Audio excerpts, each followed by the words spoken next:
जादुई सब्जियों का गांव।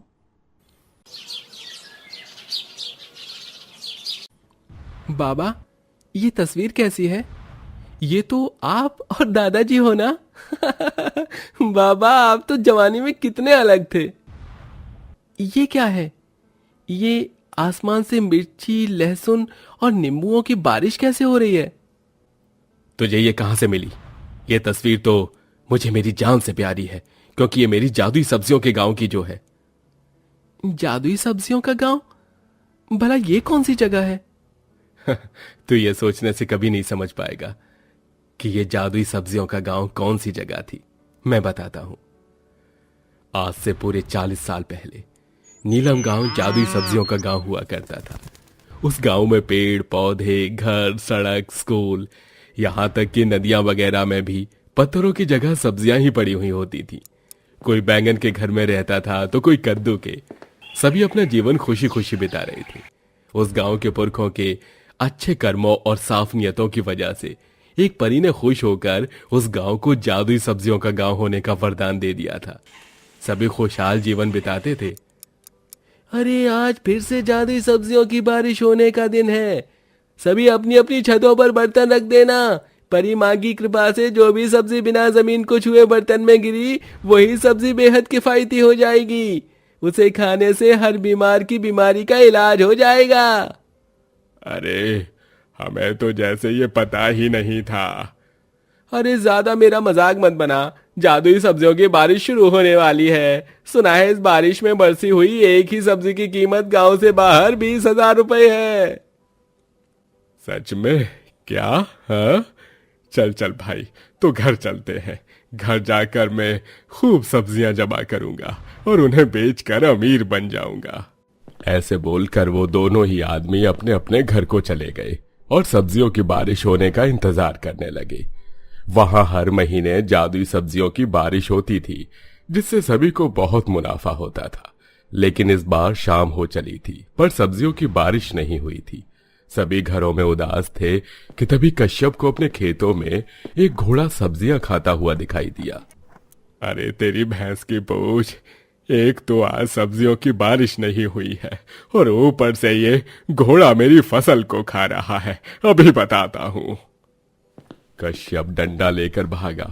उसे ऐसे अपनी तरफ को भागते हुए आते देख घोड़ा डर गया और वो भी भागने लगा। पोनी रुको, पोनी।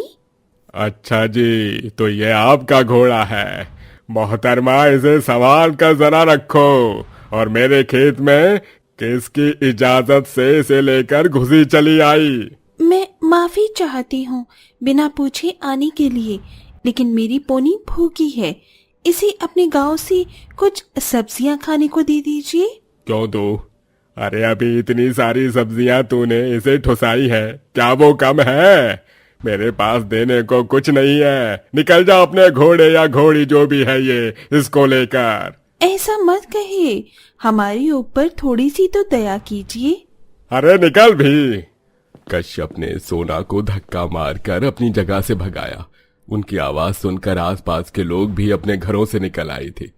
सोना ने बाहर वालों से भी अपनी घोड़ी के लिए खाना मांगा, लेकिन किसी ने उसकी मदद नहीं की। अंत में सोना को गुस्सा आया और उसने अपना असली रूप सभी को दिखा दिया। अचानक ही उसका रूप बदला और उसके सुनहरे रंग के पंख निकल आए। उसके मैले कुचैले कपड़े भी सुनहरे सुंदर गाउन में बदल गए और सोना सुनहरी रोशनी की तरह ही चमकने लगी। ऐसे ही उसकी घोड़ी का भी रूप बदला और वो भी एक सुनहरी पंखों वाली घोड़ी में ही तब्दील हो गई। कौन हो तुम? मैं हूँ परिलोक की राजकुमारी, रानी परी, देवी की बेटी, जिसने तुम्हारी गांव को वरदान दिया था। उन्हीं का अंश हूँ मैं, सोना। रानी परी देवी का नाम सुनकर सभी गांव वालों ने सोना के आगे अपने घुटने टेक दिए। सभी को बुरे वक्त का अंदाजा हो गया था। सोना परी, अरे हमें माफ कर दीजिए। आपको जितनी भी सब्जियां यहाँ से लेनी है आप ले लीजिए, लेकिन हमें माफ कर दीजिएगा। नहीं, अब मुझे यहाँ से कुछ नहीं चाहिए। तुम सभी बहुत बुरे हो। तुम गांव वालों के पास ये जादू तो है, लेकिन तुम इसके हकदार नहीं हो। तुमने जब ये देखा कि तुम्हें मुझसे खतरा है तो तुमने मुझे ये सब्जियां लेने की इजाजत दी, लेकिन अगर मैं कोई आम इंसान होती तो शायद तुम लोग कभी मुझे यहाँ से कुछ ना लेने देते। पर मेरी माँ ने कहा था कि हमेशा इन सब्जियों से दूसरों की मदद करना, जिस घर में इनकी जरूरत हो उन्हें ये पहुंचाना, लेकिन तुम सभी तो बस इन्हें अपने मुनाफे के लिए इस्तेमाल करते थे। तुमने कभी भी किसी दूसरे के बारे में नहीं सोचा और इसी वजह से आज मैं तुम्हें श्राप देती हूँ।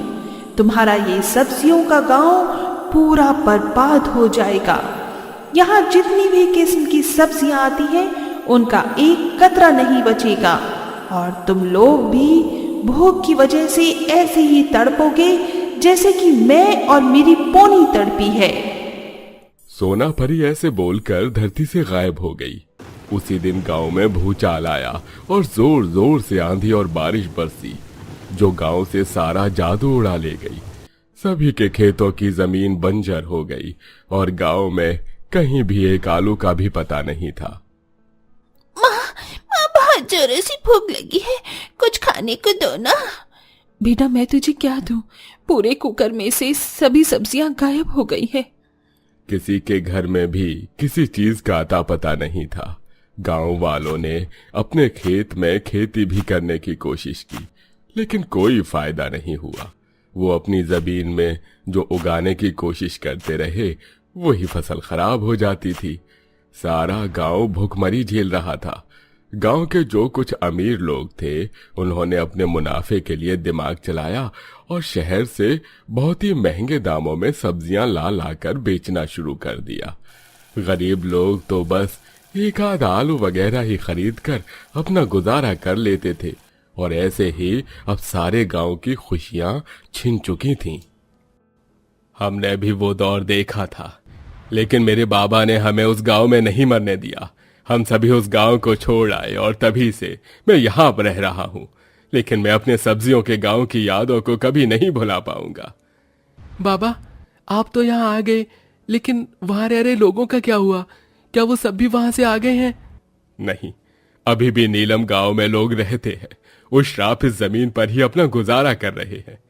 बाबा अब बस हुआ, बहुत हो गया। नीलम गांव के लोगों ने बहुत सजा काट ली है। क्या उसे श्राप से मुक्ति दिलाने की कोई विधि नहीं है? है, बस एक रास्ता है और वो है सोना परी को मनाकर उनसे इस श्राप को वापस ले लेने की विनती करना। अगर किसी ने उन्हें इस धरती पर बुलाकर ऐसा कर दिया तो गांव श्राप मुक्त हो जाएगा। मोहन की बात को सुनकर अमित सब कुछ समझ गया।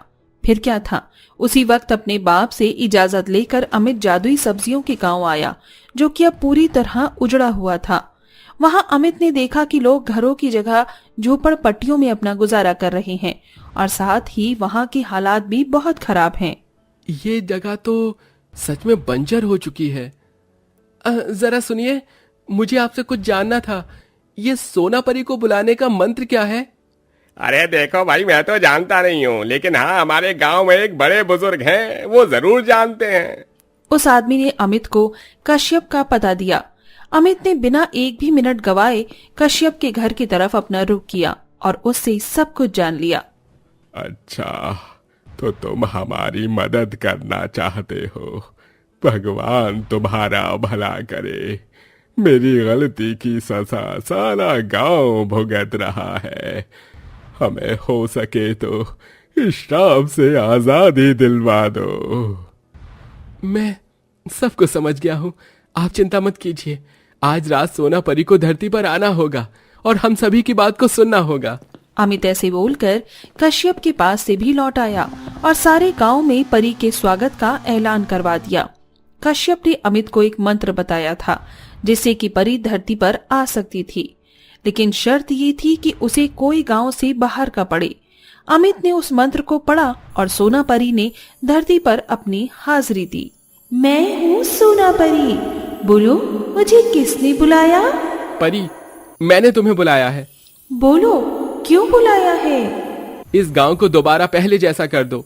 इस गांव के लोग अब और ऐसे नहीं रह सकते हैं। नहीं, ये नहीं होगा।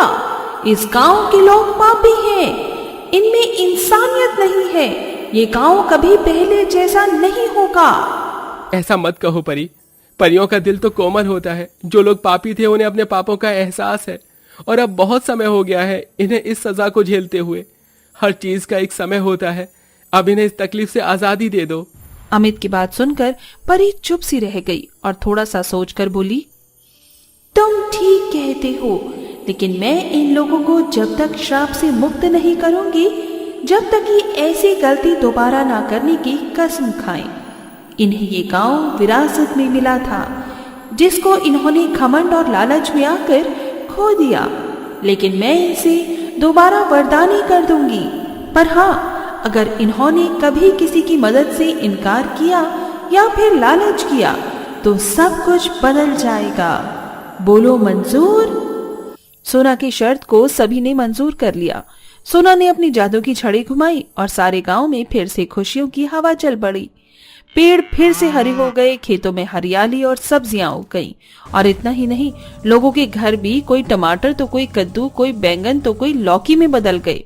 ये जादू देखकर मोहित भी खुश हो गया और फिर शुरू हुई जादुई सब्जियों की बारिश। कहीं मिर्ची तो कहीं लहसुन, कहीं नींबू तो कहीं आंवला आसमान से गिरने लगा। ये सब देखकर अमित को बहुत अच्छा लगा। गांव वालों ने अमित का बहुत बहुत शुक्र अदा किया और फिर वो अपने घर आ गया। अब जादुई सब्जियों के गांव के लोग हर गांव में आने जाने वाले की मदद करते थे और अब सब कुछ ठीक हो चुका था।